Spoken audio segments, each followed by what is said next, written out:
तो एपिसोड की शुरुआत में हम लोग एक वॉरियर को देखते हैं जो कि एक कंट्री को जीतने के लिए उसकी आर्मी से लड़ रहा होता है। एंड फाइट जीतने के बाद वो उस कंट्री के ऊपर बमबारी करवा देता है एंड कहता है अब इस जगह का सबसे ताकतवर बादशाह मैं हूँ। खैर इसके बाद सीन शिफ्ट होता है एंड हमें वो बादशाह अपने कमरे के अंदर दिखाई देता है। वहाँ हम देखते हैं कि उसकी हालत थोड़ी खराब होती है एंड वो अपनी स्वॉर्ड एंड क्राउन को देख रहा होता है एंड देखते देखते वो अचानक से बेहोश हो जाता है। पर तभी हम देखते हैं कि वो एक अजीब से समुद्र के अंदर डूब रहा होता है। खैर होश में आने के बाद वो अपने सामने एक कपल को देखता है जो कि बहुत ज्यादा खुश लग रहा होता है। तभी वहाँ खड़ा हुआ लड़का उससे कहता है कि तुम्हारे इस दुनिया में स्वागत है आर्थर, मैं हूँ लियोनार्ड तुम्हारा पापा एंड ये है एलिस तुम्हारी मामा। ये सब देखने के बाद उसे समझ आता है कि उसका फिर से जन्म हुआ है एंड वो सोचता है कि क्या अजीब मजाक है, मैंने खुद को इतना ताकतवर इसलिए नहीं बनाया था कि मैं एक बच्चे के रूप में दोबारा जन्म ले सकूं। खैर उसके पेरेंट्स उसके लिए काफी ज्यादा खुश होते हैं एंड उसकी मम्मी आके उसका डायपर बदल देती है, जो देखकर वो कहता है कितनी शर्म की बात है, मैं इतना बड़ा बादशाह होके भी ऐसा कैसे कर सकता हूँ, मेरी बॉडी मेरे कंट्रोल में नहीं है एंड ये सब कुछ। खैर इससे कुछ टाइम बाद हम लोग लियोनार्ड यानी इसके पापा को ट्रेनिंग करता हुआ देख रहे होते हैं एंड ट्रेनिंग के दौरान उसके सर पर आकर एक पत्थर जोर का लगता है। ये सब देखकर एलिस जल्दी से आर्थर के साथ वहां पे आती है और उसको हील करती है। ये सब देखकर आर्थर को पता चलता है कि इस दुनिया में मैजिक काम करता है एंड ये सारी चीजें उसे काफी ज्यादा इंटरेस्टिंग लग रही होती हैं। इससे कुछ टाइम बाद हम लियोनार्ड को देखते हैं जो कि एक जंगल के अंदर जाके वहां पे बीस्ट का मुकाबला करता है एंड अपने मैजिक का यूज करके उन सभी को हरा देता है। इसके बाद जब वो घर जाता है तो उसके दोनों हाथ खून से भरे पड़े होते हैं। लियोनार्ड को इस तरह देखकर आर्थर समझ जाता है कि उसका बाप जरूर कहीं पर लड़ाई कर रहा है एंड वो सोचता है कि लगता है इस दुनिया के अंदर कोई भी हथियारों का इस्तेमाल कर सकता है एंड ये चीज बहुत ज्यादा खतरनाक है, मुझे जल्दी ही अपनी पावर्स को हासिल करना होगा।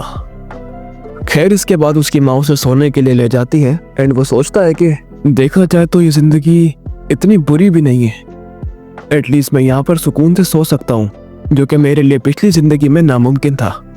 यहाँ हमें पता चलता है कि आर्थर कभी भी अपनी पुरानी जिंदगी में सुकून से सो नहीं सकता था क्योंकि एक बादशाह होने की वजह से उसकी जिंदगी हमेशा खतरों से भरी रहती थी। इसके बाद कुछ दिन बीत जाते हैं एंड आर्थर फाइनली हल्का हल्का चलने लग जाता है, जिसके बाद वो एक दिन पहली दफा अपने आप को शीशे के अंदर देखता है तो बेबी आर्थर ऐसा दिखता है, लेकिन मुझे अभी भी इस नाम और बॉडी की आदत नहीं हुई है और मैं इसके साथ बिल्कुल भी कंफर्टेबल नहीं हूँ। खैर इसके बाद उसकी मम्मी उसे वापस उठाकर उसके बेड पर लेटा देती है एंड वहां से चली जाती है। बट तभी चुपके से आर्थर नीचे उतरता है एंड एक कमरे के अंदर चला जाता है। वहां जाकर वो एक बुक को निकालता है एंड उसे पढ़ने लगता है। बुक पढ़ते पढ़ते उसे पता चलता है कि इस दुनिया को 3 किंगडम्स के अंदर बांटा गया है। पहला किंगडम है ड्वार्फ्स का, दूसरा एल्व्स का एंड तीसरा इंसानों का, जिसे किंगडम ऑफ सापिन भी कहा जाता है। और यहाँ पर भी हमारी दुनिया की तरह ही बादशाह हुकूमत करते हैं, लेकिन फर्क सिर्फ इतना है कि यहाँ पर बादशाह का अगला वारिस उनकी औलाद में से कोई बनता है, लेकिन हमारी दुनिया में ऐसा करने के लिए हमें बादशाह से लड़ाई करके खुद कब्जा करना होता था। अगर देखा जाए तो ये दुनिया मेरी दुनिया के जितनी एडवांस नहीं है एंड जिसका मेन रीजन है यहाँ का मैजिक को इस्तेमाल करने के लिए हमें माना की जरूरत होती है, जिसे काबू करना केवल बहुत मुश्किल है। कहा जाता है कि 100 में से सिर्फ एक बंदा ऐसा होता है जो इस चीज को बड़ी आसानी से कर सके। माना को इस्तेमाल करने वाले 2 तरह के होते हैं, एक ऑग्यूमेंटर्स और दूसरे कंज्यूरर्स। ऑग्यूमेंटर्स माना का इस्तेमाल करके अपनी बॉडी को बहुत मजबूत और ताकतवर बनाते हैं, जबकि कंज्यूरर्स माना का यूज करके अपने आसपास की चीजों को काबू करते हैं, बिल्कुल एलिमेंटल मैजिक की तरह। माना हमारे अंदर छोटे छोटे पीसेस के अंदर होता है जिन्हें एक साथ कंट्रोल करके एक कोर की फॉर्म में यूज करना पड़ता है। सिर्फ ऐसा करने से ही माना कंट्रोल करके मैजिक को यूज किया जा सकता है।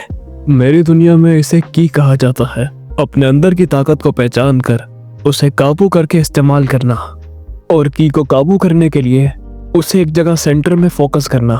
लेकिन क्या मेरी पुरानी दुनिया की मालूमात इस दुनिया में मेरा हथियार बन पाएंगी? खैर इसके बाद वो माना को फोकस करने की कोशिश करता है एंड कुछ हद तक कामयाब भी हो जाता है, बट तभी उसकी मॉम वहां आकर उसे ले जाती है। खैर इसके बाद काफी दिन बीत जाते हैं एंड आर्थर भी काफी ज्यादा ग्रो हो रहा होता है, बट उसकी मॉम को उसकी काफी फिक्र हो रही होती है बिकॉज इतना टाइम होने के बाद भी उसने कभी आर्थर को मुस्कुराते हुए नहीं देखा। तभी वो देखती है कि रेनॉल्ड आर्थर को तलवार चलाना सिखा रहा होता है इस पर उसे काफी ज्यादा गुस्सा आता है एंड वो उससे कहती है कि इन सभी चीजों से उनके बेटे को काफी ज्यादा चोट आ सकती है। इसके बाद वो आर्थर को अपने साथ लेकर वहां से चले जाती है एंड उससे पूरा विलेज घुमाती है। वेल बाहर घूमकर आर्थर काफी ज्यादा एंजॉय करता है एंड शाम में वो दोनों घर वापस आ जाते हैं। घर पहुंचकर उसके पापा उसके साथ काफी खेलते हैं एंड तीनों एक बहुत ही अच्छा टाइम स्पेंड करते हैं। इस सब के बीच आर्थर सोचता है कि ये सारी चीजें उसके लिए बिल्कुल न्यू है, क्योंकि अपनी पुरानी जिंदगी में वो एक अनाथ होता है। खैर अगले दिन हम उसके पापा को देखते हैं जो कि ट्रेनिंग कर रहा होता है। ये सब देखकर आर्थर बहुत खुश हो रहा होता है, बट तभी उसकी मॉम आकर उसे वहां से ले जाती है एंड कहती है कि अब उसके सोने का वक्त हो चुका है।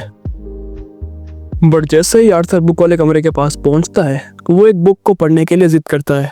शुरू में तो एलिस मना कर देती है, बट इस पर वो ऐसा चेहरा बनाता है कि एलिस वहीं पे पिघल जाती है एंड उसे एक बुक पढ़ने देती है। बुक पढ़ते समय वो अपने मानव को फोकस करने की कोशिश करता है एंड जैसे ही उसका मानना एक जगह पे फोकस होता है, वहां पर एक जोरदार धमाका होता है। खैर एलिस को बचाने के चक्कर में रोनाल्ड आकर उसके ऊपर गिरता है एंड उसकी पीठ पूरी तरह जल जाती है। इसके बाद वो दोनों जल्दी से उस कमरे में भागते हैं जहाँ पर आर्थर होता है, लेकिन वहाँ वो लोग देखते हैं कि आर्थर तो हवा में होता है एंड उसकी पूरी बॉडी पर ऑरा ग्लो कर रहा होता है। ये सब देखकर रोनाल्ड एलिस से कहता है कि हमारे बच्चे ने बहुत ही कम उम्र में मानव को कंट्रोल करना सीख लिया है एंड ये कोई आम बच्चा नहीं है। अपने मम्मी पापा को देखकर आर्थर जल्दी से नीचे उतर जाता है एंड तभी अचानक से उसके ऊपर छत गिरने लगती है। इस पर आर्थर को लगता है कि वो दोबारा से मरने वाला है, बट तभी उसके डैड जल्दी से आकर उसे बचा लेते हैं। अपने बच्चे को सही सलामत देखकर वो दोनों इमोशनल होकर रोने लगते हैं एंड उसे गले लगा लेते हैं। लेकिन ये सारे इमोशंस आर्थर के लिए बिल्कुल न्यू थे, क्योंकि उसकी पुरानी जिंदगी में ऐसा कोई नहीं था जो उसके लिए रोए या फिक्र करे एंड सबसे बढ़कर उसे यहाँ अपने माँ बाप का प्यार मिला। ये सब सोचकर वो भी इमोशनल हो जाता है एंड रोने लगता है। वेल यहीं पर पहला एपिसोड खत्म होता है। अगर वीडियो पसंद आए तो काइंडली लाइक करके कमेंट कर देना।